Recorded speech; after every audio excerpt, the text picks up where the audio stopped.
अम्बेश ज्ञान अकादमी में पुनः आपका स्वागत है। मैं कक्षा 12 हिंदी काव्य के साथ उपस्थित हूँ। चल रहा है गीत महादेवी वर्मा का। अब तीसरा गीत उपस्थित है। मैं नीर भरी दुख की बदली, अस्पंदन में चिर निस्पंद बसा, क्रंदन में आहत विश्व हंसा, नैनों में दीपक से जलते, पलकों में निर्झरणी मचली। मैं नीर भरी दुख की बदली। यहीं तक। आइए इसमें संदर्भ लिखिए। संदर्भ में लिखेंगे प्रस्तुत पद्यांश हमारी पाठ्य पुस्तक गीत नामक शीर्षक से उद्धृत है। इसकी रचयिता कवित्री महादेवी वर्मा जी हैं। और अब इसकी व्याख्या लिखिए। इतना का ही। कवित्री कहती हैं, मैं नीर से भरी हुई दुख की बदली हूँ। अर्थात मेरा जीवन दुख की बदलियों से घिरा हुआ है। जिस प्रकार बदली पानी से भरी होती है, उसी प्रकार मेरी आंखें भी अश्रुपूर्ण रहती हैं। महादेवी वर्मा जी आगे कहती हैं कि जिस प्रकार बदली में उसके कंपन का अस्थायित्व रहता है, उसी प्रकार मेरे प्राणों में विरह के कारण उत्पन्न दुख का कंपन अस्थायी रूप से व्याप्त है। जिस प्रकार बदली की गर्जना सुनकर ताप से त्रस्त विश्व प्रसन्न होता है, उसी प्रकार मेरे रुदन से भी घायल संसार को प्रसन्नता मिलती है।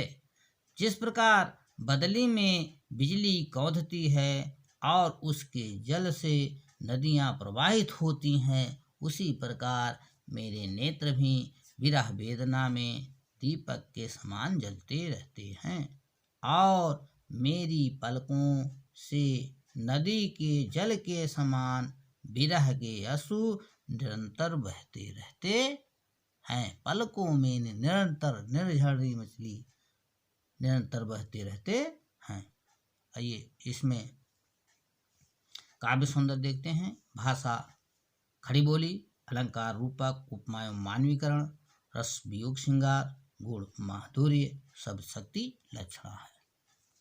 इसके बाद अगला देखते हैं।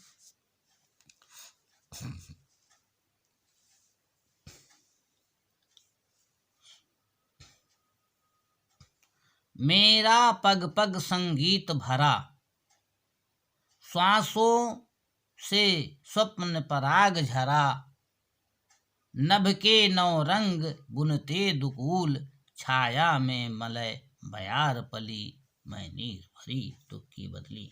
यहाँ कवित्री कहती हैं व्याख्या में, जिस प्रकार बदली की गर्जना और थिरकने की संगीत मई होती है, उसी प्रकार मेरा जीवन भी प्रीतम से के संगीत से मुखरित है। मेरे जीवन के प्रत्येक श्वास से स्वप्न पराग झरता रहता है। अर्थात मैं अपने प्रीतम की विभिन्न कल्पनाओं में खोई रहती हूँ। बदली के बरसने के बाद जिस प्रकार आकाश इंद्रधनुष की रंगीन आभा से विभूषित हो जाता है और मलय गिर से आने वाली शीतल मंद सुगंधित वायु चलने लगती है, उसी प्रकार मैं अपने प्रीतम की आभा से मंडित रहती हूँ और प्रीतम की स्मृति की जिस छत्र छाया मुझे मलय पर्वत से आने वाली शीतल मंद सुगंधित वायु के से समान प्रतीत होती है। आइए इसमें देखते हैं काव्य सौंदर्य। काव्य सौंदर्य में लिखिए खड़ी बोली। भाषा खड़ी बोली, अलंकार में आप यहाँ पुनरुक्त प्रकाश एवं अनुप्रास अलंकार है। पग पग में पुनरुक्त प्रकाश है और अनुप्रास है, रस वियोग श्रृंगार है और शब्द शक्ति लक्षणा है। इसके बाद आगे देखते हैं। यहां से मैं क्षितिज भ्रुकुटी, मैं क्षितिज भ्रुकुटी पर घिर धूमिल, चिंता का भार बनी अविरल, रजकण पर जल कण हो बरसी, नव जीवन अंकुर बन निकली, मैं नीर भरी दुख की बदली। मैं क्षितिज, यहाँ से आप देखिए, यहाँ व्याख्या देखिए। व्याख्या में लिखिए आप, जिस प्रकार बदली यानी बादल क्षितिज रूपी भ्रुकुटी पर धूमिल रूप से घिरकर, जल के भार से झुककर तथा धूल कणों पर बरसकर धरती को नवजीवन प्रदान करती है, और उसके द्वारा बरसाए गए जल के कारण धरती में पड़े हुए बीजों के से अंकुर फूट पड़ते हैं। उसी प्रकार मैं अपने जीवन में निरंतर चिंता का भार लिए रहती हूँ, और उस चिंता को अभिव्यक्ति मेरी आंखें भौहें कर देती हैं। मेरी क्षितिज रूपी भ्रुकुटी पर चिंता सदैव विद्यमान रहती है, और उसी चिंता के कारण मेरी आंखें बरसने लगती हैं। कवित्री आगे कहती हैं, जिससे चिंता का यह भार हल्का हो जाता है और मुझ में नवजीवन का संचार हो जाता है।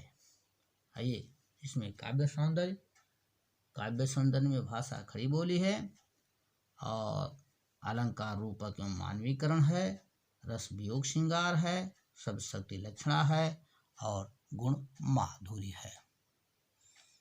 इसके बाद आगे, पथ को न मलिन करते आना, पद चिन्ह न देते जाना, सुधि मेरे आगमन की जग में, सुख की सिहरन हो अंत खिली, मैं नीर भरी दुख की बदली।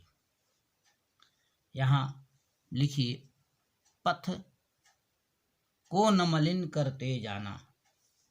व्याख्या में लिखिए, कवित्री जी कहती हैं कि बदली के छा जाने से ना तो आकाश मार्ग मलिन होता है, और ना उसके मिट जाने पर कोई चिन्ह ही शेष रह जाता है, तथा उसके आगमन की स्मृति मात्र से ही संसार में प्रसन्नता की लहर दौड़ जाती है। उसी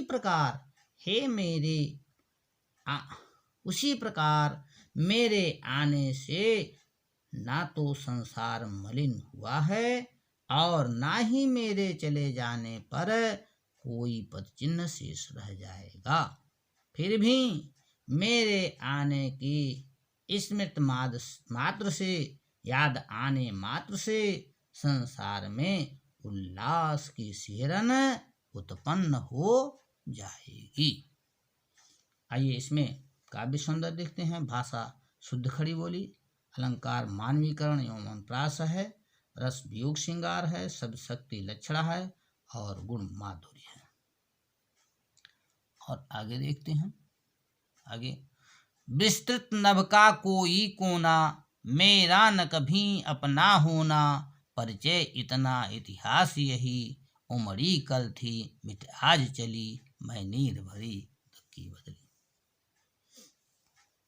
विस्तृत नभ का कोई कोना। कवित्री कहती हैं कि बदली आकाश में रहती है, किंतु इस विस्तीर्ण आकाश का कोई भी कोना उसका अपना नहीं होता है। वो किसी भी कोने को अपना नहीं बना पाती है।